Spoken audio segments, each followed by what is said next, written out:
ყოველი სიტყვა უშვერი პირი თქვენიდან ნუ გამოვა. რა არის უშვერი სიტყვა?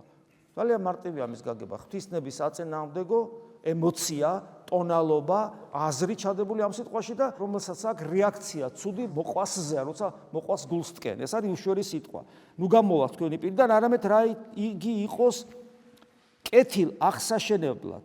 სახმარისამის რაითა მისცეს მადლი მსმენელთა მათ. ანუ ყოველი სიტყვა უნდა იყოს აღმშენებლობითი, რომ ადამიანებმა მადლი მიიღონ, შენთან ყოფნა უხაროდეთ, შენი დანახვა უხაროდეთ, შენი სიტყვა სიხარულს ანიჭებდეს, გესმით? აი ესეთი უნდა იყოს ჩვენი სიტყვა.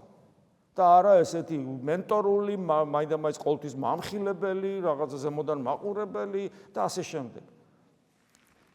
ნუ შეაწუხებთ სულსა წმინდა ღვთისასა, რომელთაც იგი აღიბეჭდენით დღედ გამოხსნისა. გამოხსნის დღე, როცა ჩვენ მოვინათლეთ სული წმინდა ღმერთით, მადლი მივიღეთ მირონცხების დროს, არის ჩვენში და აი როცა საუბრობს, მოყვას გულს ნუ ატკენს სიტყვით, აი მერე გვეუბნება, რომ ნუ შეაწუხებ სული წმინდას. მე ადრეს გითხარით, როგორც გამოცხადება ისე მიიღეთ მეთქი გითხარით.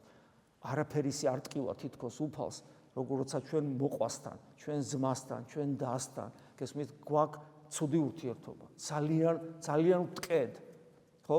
და აი ამიტომ მე გითხარით ქრისტეს ვტკეთ. რა თქმა უნდა ქრისტეს ტკივა, ყველა ღმერთს ვტკენთ და მე მაშინ შედობას კი ვითხოვე, როგორ უნდა ეტკინოს უვნებო ქრისტეს დღეს, მაგრამ აი პავლე მოციქული ამბობს, სული წმინდა წუხდება, ანუ აი ადამიანურად არის ნათქვამი, რა თქმა უნდა ეს, იმიტომ რომ ღმერთი უვნებოა და არაფერი არ აწუხებს, ვერ შეაწუხებ, ვერ ატკენ, მაგრამ მეორეს მხრივ ადამიანურად რაღაცა ხდება საიდუმლოება, რაღაცა საკრალური, როცა ჩვენ ვაწუხებთ, მოკლედ ესე ვთქვათ ღმერთს, ასე ამბობს პავლე მოციქული.